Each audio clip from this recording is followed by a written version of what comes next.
माता पार्वती कचरा से उठाकर बेलपत्र को क्यों खाई और उसके बाद आगे क्या हुआ, आइए जानते हैं। इस कथा में एक बार माता पार्वती अपने महादेव से कहती हैं, हे प्रभु, आज मैं सृष्टि पर जाना चाहती हूँ और वहाँ जाकर आपको पूजा करूंगी। मैं देखना चाहती हूँ कि पूरी सृष्टि में आपको किस प्रकार पूजा और पाठ करते हैं। कृपया मुझे आज्ञा दें। महादेव माता पार्वती को आज्ञा देते हैं और माता पार्वती सृष्टि में चली जाती हैं। वह एक मंदिर के द्वार पर बैठ जाती हैं और अपना रूप बदलकर भक्तों को देखने लगती हैं। वहाँ पर लोग जल और बेलपत्र महादेव के शिवलिंग पर चढ़ाने लगते हैं। बहुत प्रेम से वे अपनी कामनाओं के लिए महादेव को प्रणाम करते हैं और फिर अपने अपने घर चले जाते हैं। ये सब देखकर माता पार्वती बहुत खुश हो जाती हैं। शाम हो जाती है और तभी एक भक्त आता है जो सभी बेलपत्रों को उठाकर कचरे के पास फेंक देता है। यह देख माता पार्वती को बहुत गुस्सा आता है। वह सभी बेलपत्रों को कचरे से उठाकर जंगल की ओर ले जाने लगती है। कुछ भक्त आकर उन्हें देखकर हंसी उड़ाते हैं और कहते हैं, यह तो पागल है जो कचरे को उठाकर ले जा रही है। वे जोर जोर से हंसते हैं। माता पार्वती दुखी होकर जंगल की ओर चली जाती हैं और वहाँ एक पेड़ के नीचे बैठकर सभी बेलपत्रों को खाने लगती हैं। वह कहती हैं, जो भी भक्त बेलपत्र चढ़ाएंगे मैं सब बेलपत्रों को खा जाऊंगी, क्योंकि ये पत्र मेरे प्रिय स्वामी के ऊपर चढ़े हुए हैं। माता पार्वती रोज बेलपत्र खाने के लिए मंदिर के द्वार पर बैठ जाती हैं। जैसे ही बेलपत्र कचरे में फेंके जाते वह उन्हें उठाकर अपने पास ले आती हैं और खा जाती हैं। धीरे धीरे वह पतली और काली हो जाती है। वह अपनी क्लास में भी नहीं जाती थी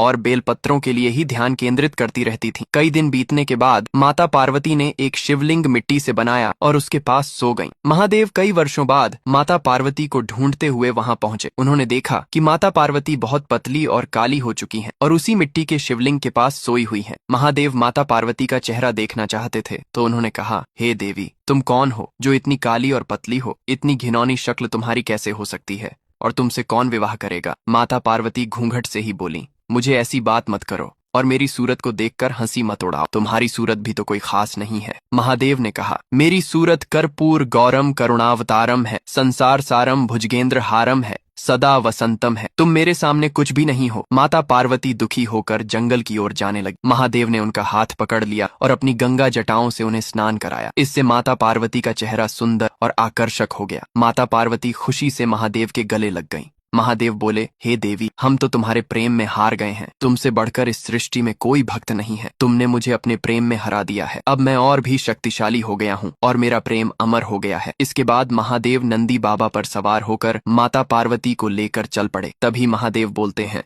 जो भी मेरी प्रेम कथा देख रहे हैं उसने लाइक और सब्सक्राइब नहीं किए हैं